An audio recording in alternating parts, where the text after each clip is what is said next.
Hi, everyone. I'm Vladimir Jutin. We are watching all the news happening in the United States and around the world. If it's happening on these monitors behind me, these are feeds coming into the CBS News Broadcast Center. We're going to bring it to you live right here, CBS News 24/7. Let's begin. These are the top stories we're following for you this morning. Deep in the heart of Texas, the presidential candidates head to the Lone Star State today as Kamala Harris holds a major rally with Beyonce in Houston, while Donald Trump makes an appearance in Austin. Los Angeles prosecutors agree to seek resentencing for the Menendez brothers, the new evidence that could lead to their release decades after being convicted of killing their parents. And U.S. Secretary of State Antony Blinken is in London meeting with Middle East officials as the White House continues its push for a ceasefire in the region. This is CBS News 24/7.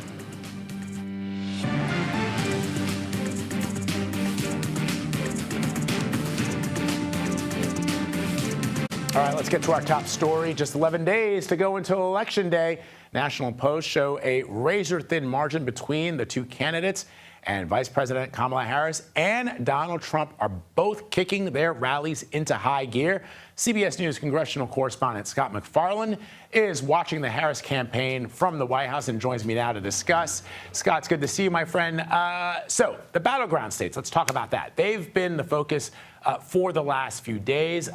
Let's talk about why Harris is now shifting her focus to Texas. It really is striking, isn't it, Vlad, to see either candidate not in one of those 7 states for a hot minute. The vice president's in Texas for this eagerly anticipated rally that she's doing an event along with Beyonce and the Beehive.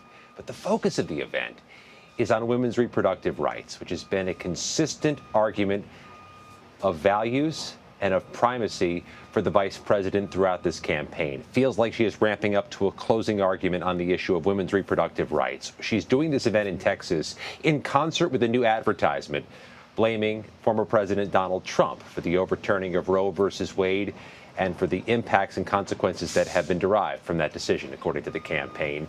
So the event has prominence, not just because it's in a different place, but because it has Beyonce as well, and because it has this focus on women's reproductive rights. But Vlad, I think in a bigger sense, this speaks to the distinctive dynamics of campaigning in 2024. Though we've watched the candidates do traditional visits in traditional battleground states, but the reach of media and social media makes the setting of a high-profile event to a degree almost irrelevant, because it's going to get a national platform, an instantaneous platform, including with battleground voters, if done right, no matter where it's held. So, as you know, Scott, the vice president is no stranger to tapping big names to rally support. Yesterday, we also heard from probably the biggest name in politics right now, former President Barack Obama, who is adamant on trying to set Harris apart from Donald Trump. What do you have to say? It's as if the former president has become a bit of a closer for this campaign, because his prominence has increased by orders of magnitude over the past few days. It's not the first rally he's spoken at, and he is making an argument that the vice president's campaign would like to synthesize into theirs. That Donald Trump is unfit and a danger in the future. Let's take a listen to more of what Barack Obama had to say at that rally last night. And then disruptions from the pandemic caused price hikes that put a strain on family budgets. And people feel like no matter how hard they work, sometimes it feels like they're just treading water. So I get why people are looking to shake things up. What I cannot understand is why anybody would think that Donald Trump will shake things up in a way that is good for you. It's one of those all hands-on-deck moments, isn't it, Vlad, where the surrogates are all out there in the battlegrounds, the candidates are all out there. Though they're stopping in Texas, they'll be blanketing the battlegrounds over the next 72 hours. This is the moment where everybody's on the field. One of the things I'm curious for your take, Scott, and folks that you're talking to from the campaign, is what we're seeing in early voting. It's interesting During the pandemic, as you and I both know, early voting seemed to favor Democrats. And that probably had to do because, I'm generalizing here, but for the most part, Democrats did take those warnings very seriously about being in crowded areas and using masks and getting vaccinated. And so they voted early. That seemed to favor Joe Biden. But now it appears that Republicans are having the edge when it comes to early voting. The question, of course, is, does that just mean that those Democrats show up on Election Day, or, for a harbinger of perhaps something that the vice president doesn't want to hear, means they don't show up at all? Oh, we're hearing a lot from party operatives about it, but it's like one of those ink blot tests where you look at it and interpret it the way you see fit at that moment. This is more art than science at this moment because there's no historical parallel to this year. The COVID election year was a COVID election year. It's hard to draw comparisons there. And this year, at this moment, Republicans and Donald Trump have encouraged their voters to early vote, which could be shifting the numbers. No way to read these for certain. All right. Scott MacFarlane joining us from the White House today. Thank you, Scott. Appreciate it. Meanwhile, the former president will be in Austin, where he's set to appear on Joe Rogan's podcast before heading to a Michigan rally. One of the comments Trump made, though, is getting some reaction today. Let's play it. We're like a garbage can. You know, it's the first time I've ever said that. And every time I come up and talk about what they've done to our country, I get angrier and angrier. First time I've ever said garbage can, but you know what? It's a very accurate description. Let's bring in CBS News political correspondent Caitlin Huey-Burns, who is covering the Trump campaign. Caitlin, I'm old enough, and I'm giving away my age here, to remember when President Carter used the word malaise when describing, and I think it was Carter. If anybody is going to fact check me, I think it was general malaise was the language that President Carter used when I was a kid. I remember even as a child, everyone, all the adults, talking about it, and it seemed to really anger people in this country. And when Governor Ronald Reagan came onto the political scene to make his run for the presidency, his vision of America as a shining city on the hill appealed to a lot of people, and that led to Jimmy Carter being a one-term president. Here, you have a former president of the United States saying that the United States is a garbage can. I've never heard a former president, anybody in politics ever refer to this country as a garbage can. How are people reacting? Well, Vlad, remember, this is also a former president who used the term American carnage during an inauguration speech. This is pretty consistent with the rhetoric that Donald Trump has been using over the course of nearly a decade to describe the conditions that he sees in this country. And this has been a consistent theme as he's been campaigning on immigration, especially leaning into that issue here in the border state of Arizona, for example, where he made those remarks yesterday.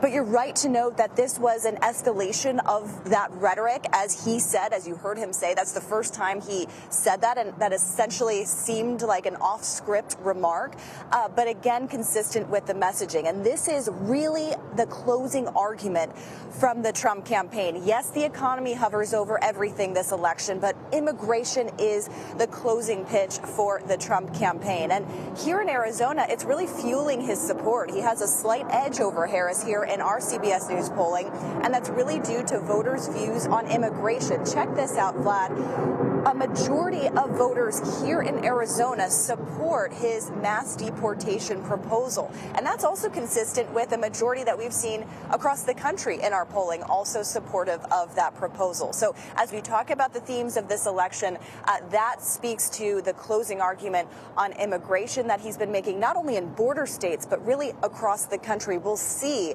if that is enough to motivate voters in his favor in the other battlegrounds as well. Yeah, that language isn't just relegated to calling the United States a garbage can. Meanwhile, the standards that the Harris campaign has held is higher because people are concerned about her word salad of responses. Meanwhile, you've got a president yesterday in Donald Trump who vowed, should he be elected, to fire the special counsel Jack Smith. Now, his attorneys are also taking new action against the special counsel. What can you tell us about that? Remember, Jack Smith is the special counsel who brought 2 federal indictments against the former president, one on election interference, the efforts to try to overturn the results of the 2020 election, and the other of withholding classified documents at his Mar-a-Lago estate. The big highlight here is this raises questions about what Donald Trump would do if he is elected in terms of selecting an attorney general, because Jack Smith's fate would really be up to the Justice Department. So this is starting to kind of shine a light on what kinds of decisions Donald Trump could make if elected in terms of picking his team for the Justice Department. It also, of course, is kind of the most direct response yet that he has given. Of course, it's no surprise he doesn't like Jack Smith. It's no surprise that he would want him to be gone if elected. But this was his most direct argument yet. All right, Caitlin Huey-Burns reporting from Tempe, Arizona for us this morning. Caitlin, thank you very much. Well, as we've mentioned, immigration remains a hot topic for both campaigns. Coming up in our next half hour, we'll check back in with our Omar Villafranca, who's touring towns along the U.S.-Mexico border to find out how migration is impacting their lives. All right, turning overseas now. Secretary of State Antony Blinken is in London this morning for meetings with top officials from the Middle East. This comes after visits to Israel, Saudi Arabia, and Qatar. It's part of the latest push from the White House to try and secure that elusive ceasefire deal in the region, and yet the fighting rages on. Our Ramy Asensio has more from Tel Aviv. Vlad, hi there. Yeah, in total, IDF strikes have killed at least 41 people in Lebanon and Gaza in the past day or so. In Lebanon, 3 journalists were killed when an Israeli airstrike hit a guest house. That was about 5 miles from the border with Lebanon. That building was known to be housing more than a dozen journalists, in fact, and from at least 7 organizations. The 3 who were killed were 2 camera operators and an engineer working for companies linked to Hezbollah and Iran. Separately, the IDF is reporting 5 casualties of its own in southern Lebanon, 4 soldiers killed in close combat.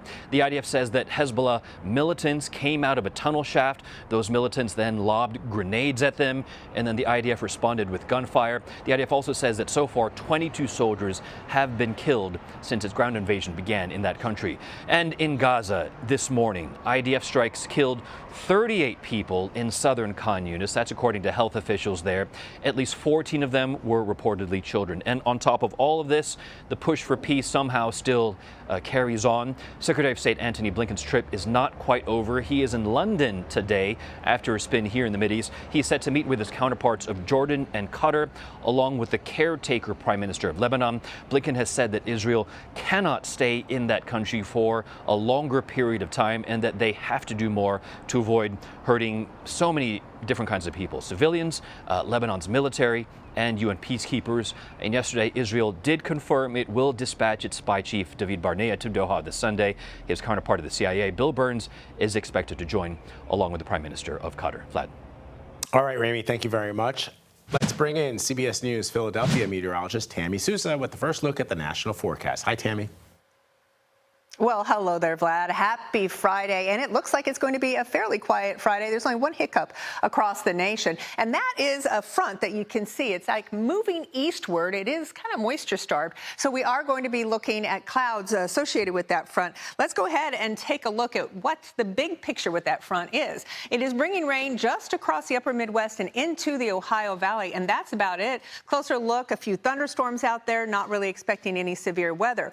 Problem is, we are in a drought nationwide, not expecting much in the way of rain between now and Monday. This is just a teensy-tiny amount, not enough to make a dent in what is now becoming a worsening drought coast to coast. Let's take a look. If we go up into the plains and the upper Midwest, we have got areas of drought that are actually turning severe and even extreme. Places like Minneapolis seeing a pretty bad drought right now as well. We go to the southern plains down into Texas, looking at extreme drought conditions, into the Ohio Valley, places like West Virginia, and into southeastern Ohio, looking at extreme drought. And in Philadelphia, right here, believe it or not, we are now into a severe drought. And guess what? 27 days here without any rain.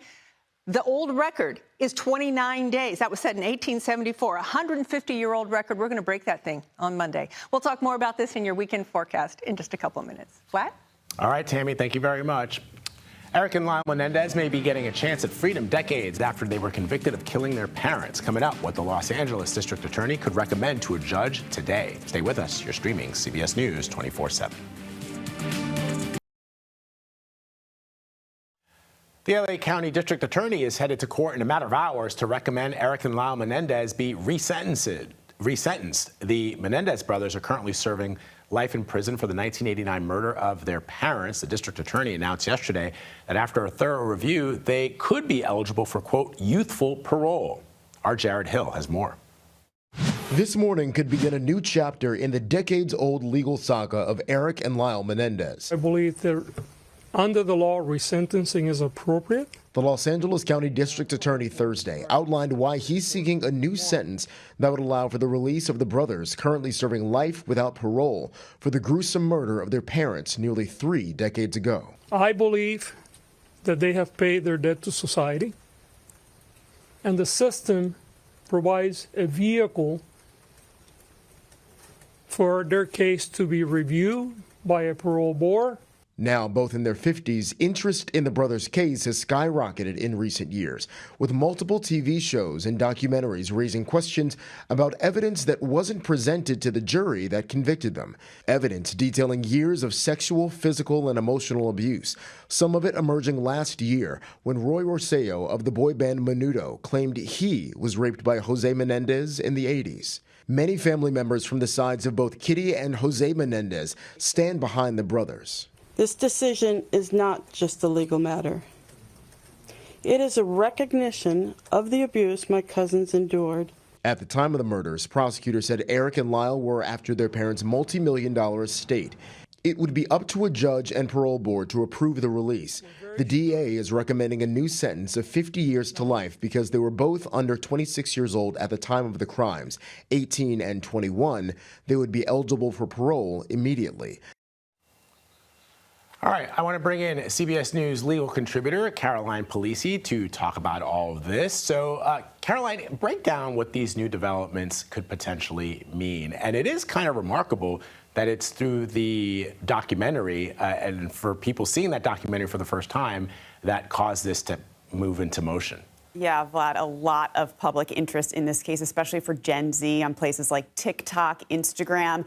But essentially what George Gascon, that's the LA County District Attorney, is doing today is he's petitioning the court for a resentencing. That is, initially when the brothers were sentenced, they received the sentence of life in prison without the possibility of parole. Now, what the district attorney is asking for is for a resentence to be for murder again, but life in prison with the possibility of parole, 50 years to life. And as you noted there previously, because the brothers were just 18 and 21 at the time the murders were committed, under California law, they would be eligible for this youthful defendant status, meaning that they could be immediately eligible for parole. Few things have to happen first. First, the judge would have to approve the resentencing. And then if he does agree that they would be eligible for parole, the parole board would have to then go ahead with release.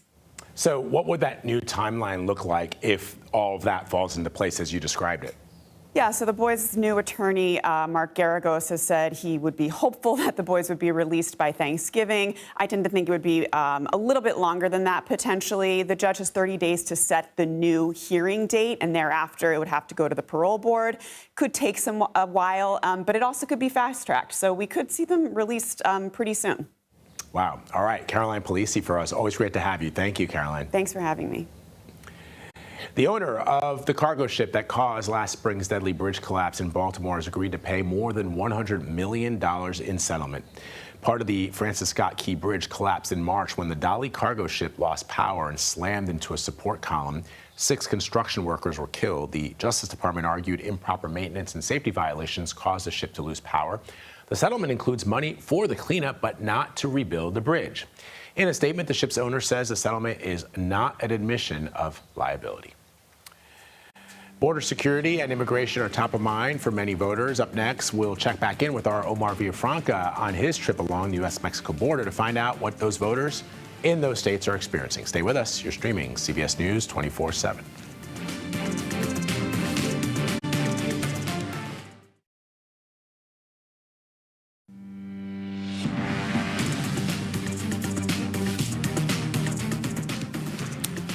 Welcome back to CBS News 24/7. Here's a look at some of the top stories we're following. A 15-year-old in Washington State is set to be arraigned today. He is charged with 5 counts of murder for allegedly shooting and killing members of his own family. Police say the suspect called 911, claiming that his 13-year-old brother had shot the family and committed suicide. But his sister, who survived the shooting by playing dead, told police the suspect shot her and the family with a gun that belonged to their father. Authorities now say the 15-year-old staged the scene before police arrived. Fast food restaurants like Taco Bell, KFC, and Pizza Hut are pulling onions from their menus after a deadly E. coli outbreak was linked to McDonald's Quarter Pounders. Onion supplier Taylor Farms removed yellow onions from its plant in Colorado, quote, out of an abundance of caution. The company says no traces of the bacteria have been found. Health officials are investigating other possible sources of contamination, but the FDA says the onions are likely the culprit. Ahmaud Arbery's killers say they now want a new trial. Lawyers for Greg and Travis McMichael and William Bryan are making several arguments about the first trial, claiming the jury was tainted.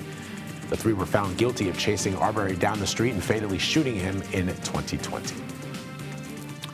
Okay, back to our top story, the race for the White House. Vice President Kamala Harris and Donald Trump are headed to the state of Texas today after a week of stumping through some key battleground states. Chief election and campaign correspondent Robert Costa is here to talk about the stakes. Robert, let's begin with what the key message from both campaigns are that they're trying to land in the home stretch. It's great to be with you. In past elections, sometimes the stakes seem relatively low. You think about the 1996 election between Bill Clinton and Bob Dole. It didn't seem like in the closing arguments by both candidates that everything was on the line. But what you're hearing from these candidates this time around is that the stakes couldn't be higher. For Vice President Kamala Harris, she is painting former President Trump as a threat to democracy and in the process trying to peel off traditional Republicans in the suburbs of Philadelphia, Detroit, and elsewhere, arguing that they can't give Trump another opportunity at the White House because it would be a threat to American values, to the U.S. Constitution, even if they like his economic policies or his message on the border. And for Trump, it's about casting Vice President Harris as part of this bleak America he often paints as a picture on the campaign trail. So, Robert, we know that obviously there are 11 days to Election Day, but I want to get a sense from you about what could happen potentially if the election is not decided by that night, the night of the election. How are campaigns preparing for the day after? It's very possible we actually could have a victor on election night. There could be projections based on the popular vote in many of the battleground states. We'll understand who the winner is likely to be. But there also could be a contested scene that appears and emerges after the election. You already see in places like Georgia, for example, I've been down there reporting in recent weeks, you have a lot of consternation about how the state election board has put forward new regulations and rules in the election. And because of that, there's already concern among some Democrats and independents that the Republicans on that board did too much to structure the election in a certain way ahead of Election Day. There's concerns from Republicans about mail-in voting that stretch back to 2020. We all remember that during the pandemic. Alarm about mail-in voting has been something that courses through the GOP, though in recent months it's clear that President Trump, the former president, has urged Republicans to vote early to try to get that mail-in vote stacked up high for the Republicans in the coming days. All right, Robert Costa reporting for us from Washington this morning. Thank you, Robert. Appreciate it. Thank you. Our journey across America's southern border is coming to an end. As you know, CBS News has traveled more than 1,700 miles in 5 days, talking to folks directly impacted by immigration, the voters who live and work along the U.S.-Mexico border.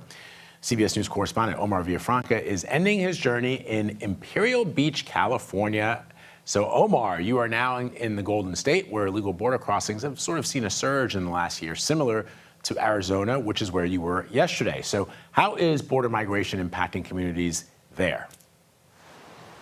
Well, it's kind of a mixed bag. In one sense, we've talked to people who say that the California economy, which is a lot of agriculture down here in Southern California, they do need the migrants and want the migrants for obviously harvesting those crops, and they have a long history of that. But of course, it puts a stress on some local communities. We were in Calexico, And people are worried because when there was mass groups of people coming over, these local budgets don't budget for 10,000 migrants showing up and what to do to them. They don't have that in the city or the county budget, so they have to rely sometimes on nonprofits, but also city money does get used. So that's the argument and the give and take that we've seen in communities across the border. So let me ask you about this secondary wall in the border community. What's that all about? Well, we were in Calexico, and there's obviously the big giant wall that people are used to seeing. Interesting note, though, there was a secondary wall that was leaning, and it was maybe only about 8 to 10 feet high, and it was apparently we did some research, and it was made up of leftover parts there, and cars were driving in between it. Its effectiveness is being argued in the community, and it butts up to some apartments and some homes in a neighborhood, so people are thinking it's a little bit of an eyesore. But it's there. Whether it deters people remains to be seen. So, Omar, finally, after these 5 days and this journey that you've taken all along the border, what's your major takeaway? What do you want people to know? Well, that there's frustration along the border in these communities. The one thread is most of the communities say it's peaceful, it's not the Wild West. There are some exceptions. But they're frustrated, and I think that frustration was put into words by the mayor of Douglas, Arizona, Donald Hewish. Here's my conversation with him about the border bill that was effectively torpedoed by President Trump. Take a listen. You were supposed to get 3 fentanyl devices with that bipartisan bill, and then it got torpedoed. It got torpedoed, and I'll leave that to the politicians back in Washington, D.C. to determine why. But it affected us because we thought we were going to see some relief. We thought we were going to see some order. So that kind of sums it up. People want solutions here at the border, but they're not optimistic it's going to happen no matter who wins the presidency in this election. Yeah, except that, as you know, Omar, there was, as you pointed out, a bipartisan bill that was put forth to try and stem that immigration crisis, and the former president torpedoed it with his party because he wanted it to be a campaign issue that he could run on. So I think that the official that you spoke to is right. They don't care which party gets it done. They just want to get it done. But it appears, at least in this last go-around, there was only one person and one party that was obstructing the requirements that are needed to try and fix this. Omar, really incredible reporting all week long, my friend. Thank you very much. All right, President Biden begins his day in Arizona, where he's at an event at the Gila River Indian community. The president is expected to make a historic admission about boarding schools run by the U.S. government. Let's bring back Scott McFarland, who's covering all this from the White House this morning. So, Scott, this is pretty remarkable. Explain why this is such an important and significant issue to the Native American community. It's a distinctive landmark event for a president to be traveling to an indigenous community as part of his presidential duties, and the president's team recognizes that. This is a seminal moment for the presidency and for this community. This visit is for a formal apology for the U.S. government's actions or negligence between the early 19th century and the mid-20th century, where for nearly 150 years they operated these boarding schools for indigenous people, for Native Hawaiians and Native Alaskans, at which an Interior Department investigation found there was widespread abuse and widespread long-standing neglect that led to nearly the deaths of nearly 1,000 people through those years. This is something the president has said should have been done long before, an apology to those who were victims of this American-operated system of schools.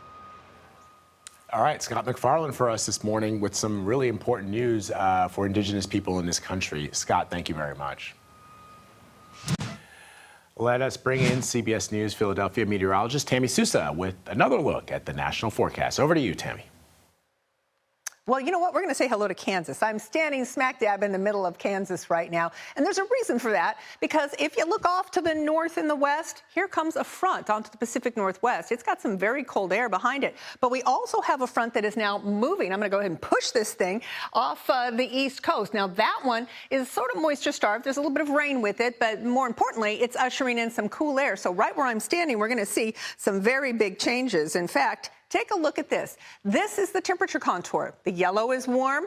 Watch that blue and that green come rushing in behind that front, and that's going to head all the way to the East Coast, making for a very chilly weekend for most of us. How chilly? Well, it's going to last for a while, because take a look at this.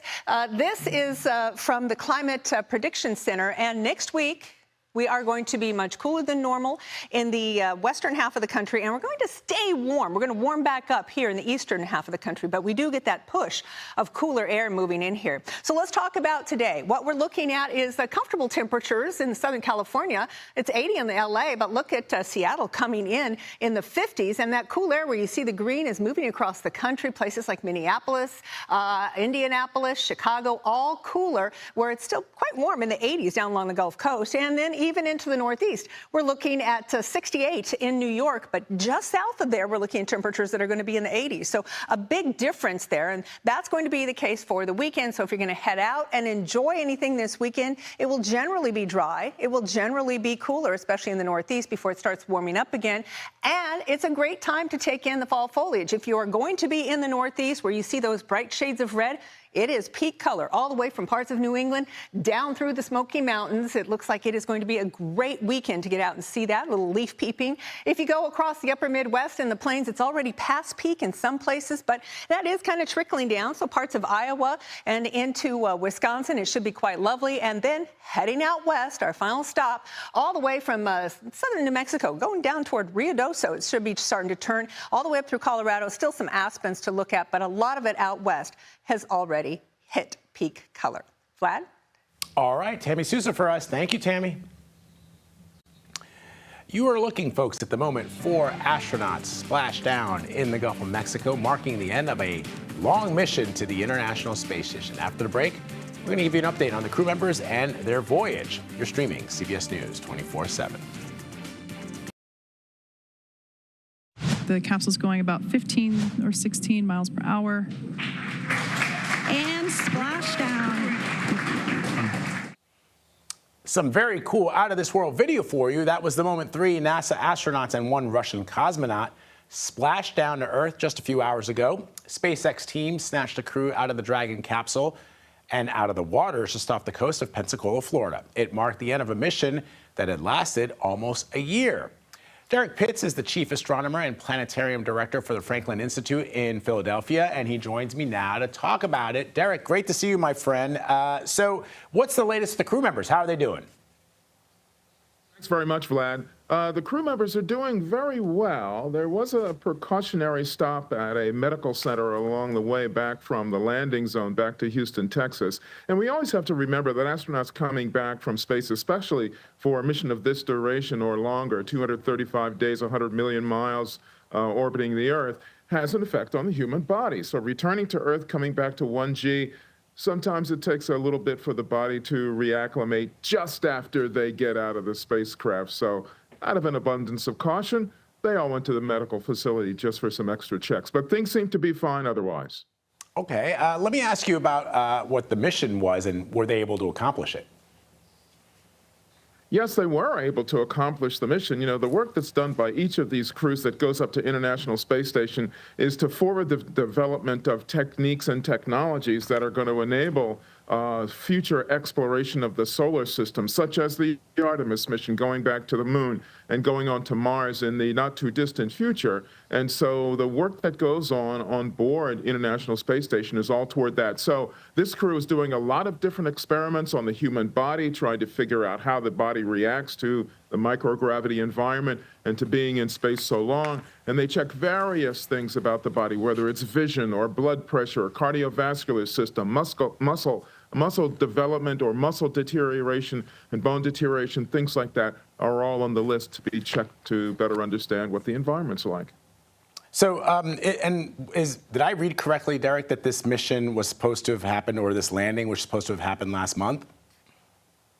It was. It was actually supposed to happen 2 months ago, Vlad, but a couple of things got in the way. Number one, there was the problem that was discovered with the Boeing Starliner thrusters that caused a bit of a delay in the return of these astronauts. But also, the most recent hurricanes in October in Florida also hampered their return to Earth. So they were stuck on board Space Station. I really shouldn't say stuck, because astronauts really enjoy being at Space Station to have this opportunity to be in space. They had a bonus 2 months in space, actually, before they returned today. Very, very cool. Derek Pitts, always very cool to talk with you as well. Thank you, friend. Thanks, Vlad. All right. So there are plenty of companies that offer sick time to care for a child or a parent, but did you know that New York City is now considering a new law to provide time off to care for pets? CBS News New York Vanessa Murdoch has more. Pet people know furry faces are everything. Take Lila, for example. She's my fur baby. She's the love of my life. So it's understandable that if Lila falls ill, I'm not going to leave her at home alone if she's actively sick. A just proposed amendment to the city's Earn Safe and Sick Time Act, Introduction 1089, would make it legal for Lila's mom and any pet owner to use sick time to care for a service or companion animal. Councilmember Sean Abreu sponsored the ad. We want to make people feel, comfortable in taking care of their animals. Abreu says the amendment intends to improve mental health in the city. Mental health crisis is something that we need to do more on. There's a resource that's directly available to us, and that's pet ownership. Just by petting a cat or a dog can really improve a person's mood. Jasmine Hollis with Best Friends Animal Society shares more benefits. Studies have shown that even just making eye contact with a cat or a dog or your pet will release oxytocin, which is the love hormone. Maybe giving some people some more peace of mind with, being able to know that they could take care of their animal if needed would be overall good for the workforce. I don't see a reason not to do it. I think it's a good thing. Yeah, I don't think it's a bad thing. Because they are like your family. Perhaps in the not too distant future, your pets will be treated like family by the city when they're not feeling pawsome. From Chelsea, Vanessa Murdoch, CBS News, New York. All right, the Dodgers and Yankees face off tonight in Los Angeles for Game 1 of the World Series. What the players are saying ahead of tonight's matchup. You're streaming CBS News 24/7.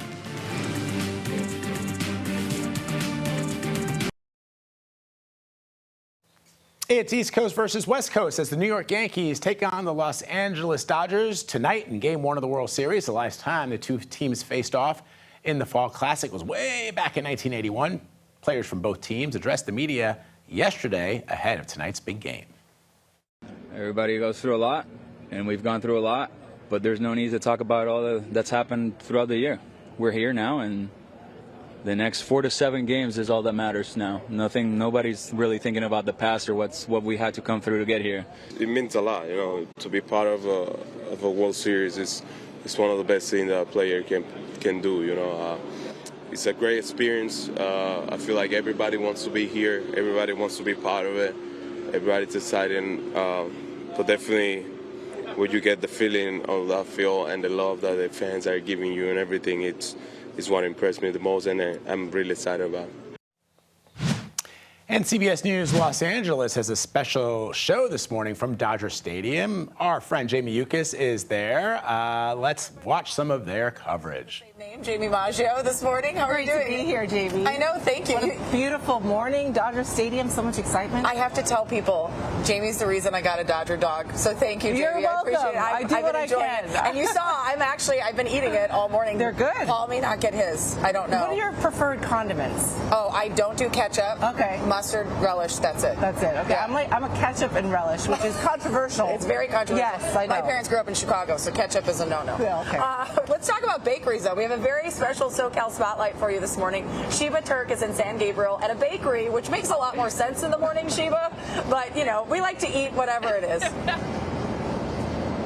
Absolutely, and that's kind of all I'm doing this morning, Jamie, is eating, highlighting restaurants that have some special Dodgers treats to get that energy hype, but they don't need anything to get hype here. Dodgers fans have been pouring in this morning. I introduced you to some of the littlest ones earlier today, grabbing their Dodgers conchas, as you can see there. Chris is one of the many Dodgers fans here this morning. What brought you in so early, Chris?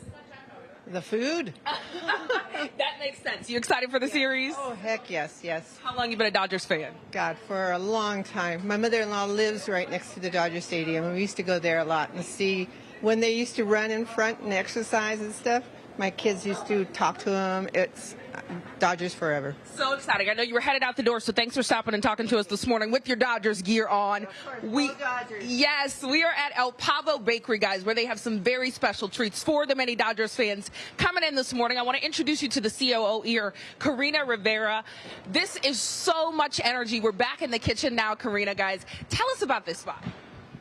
Well, we've been around since 1962. It's a family-owned business. I'm a part of the operation team, and we are here today making Dodger conchas for all of our Dodger fans. This has been a tradition that has been around for 5 years already. We thought of the idea. And you have these beautiful cookies. You told me you sold more than 80 of these this morning already. Yes, this morning we actually ran out of the blue conchas. Wow. And we are running out of the cookies, but we're making more. So I'm going to take you guys to the back so you guys can see the whole process. Okay, great. Yeah, take me through it. And this is amazing. It is so early in this morning, and Dodgers fans have been pouring in since we've been here. What are you hearing from them? I am hearing that they are super happy. They're cheering on our boys in blue, and they're excited. They want to celebrate with something sweet, and we're getting ready to give them what they need for tonight's celebration. Beautiful. Tell me what I'm looking at here. So this is the whole process of how our Dodger conchas begin. It begins with just the little ball of dough, a special process, and then we put the special color on top. This is our royal blue for a Dodger blue. This is what happens before they get baked. Of course, and there's tons of Dodgers fans around. What made you guys want to start making treats for them? Well, we are also Dodger fans here at El Pavo Bakery, and since we've been around since 1962, we have followed the boys in blue ever since then, so we just want to cheer our team on. All right, you've been following along with our partners at CBS News Los Angeles. They have a little special that they're putting on in anticipation of Game 1 of the World Series tonight. Yankees and Dodgers face off. We're going to obviously check back in with our folks in L.A. That's where the game is taking place later this evening. There's my friend Sheba Turk on the air in some kind of kitchen. I guess it's the Dodger Stadium kitchen. Very cool. We'll check back in with them a little bit later throughout the course of the broadcast. Meanwhile, Minnesota is known as the land of 1,000 lakes, but it's a recent lack of water that has farmers in the state concerned. It's been more than a month since they've seen a measurable rainfall. CBS News' Minnesota's David Schumann reports. If there were any rain, Butch Cardinal wouldn't need to spend so much time watering his crops. All Good Organics in Lino Lakes irrigates, so he's not suffering too bad in the drought, but he will if it continues through winter. We want some snow, we want ground cover, we want moisture in the soil because we don't want to be coming into the spring in a drought. It's hard to get things growing in the spring without moisture in the soil. Butch is looking ahead to next year, like all farmers do. When he looks back, he doesn't like what he sees. Way too much rain. It was hard on like our pumpkins and winter squash. We lost about 80%. Spring floods came after 34 days in February and March with no rain. Now we're in an equally long stretch of dry weather. We had zero drought in the state. It was fantastic. Now about 97% of the state is considered abnormally dry, with almost 3/4 of it dealing with drought. I'm getting to the point where I think we're never going to see normal. We're going to see weather extremes, and we're just going to have to learn how to deal with it or cope with it or adjust to it. Our potato crop was good. You know, our onions were good. Butch is adapting. We've also had pumpkins fail, winter squash failed, tomatoes failed. Planting cover crops deeper in the soil so they can reach the moisture that's there, and he's staying versatile. I'm kind of grow several crops, so when one doesn't do so well, another one is. Butch says it can be tough, but that's the most you'll ever hear him complain. Like all farmers, resilience is in his DNA. In Lino Lakes, David Schumann, WCCO News. All right, let's bring in CBS News Philadelphia meteorologist Tammy Sousa with the last look at the national forecast. Tammy. All right, it's all about the World Series tonight. Vlad, you're a New Yorker. Is it the Mets or the Yankees for you? You know what, Tammy? I don't really follow sports that much. I'm a loser. I'm a nerd. I can't throw a football. I can't throw a baseball. I'm a bookworm. But I will say that historically, I've cheered on the Yankees. Mm-hmm. Okay. Well, your New York team will be facing that SoCal team. It'll be about 79 degrees at first pitch. We'll have a little bit of fog that develops during the game, but it is going to be delightful Southern California weather. My Phillies aren't there, so whatever. Anyway, guys, back to you, Vlad. I'm sorry about the Phillies. I really am. Tammy, always great to talk to you. Have a wonderful weekend. We'll see you on Monday. That does it for me, folks, but stay right where you are. After the break, Elizabeth Cook is live from San Francisco. This is CBS News 24/7.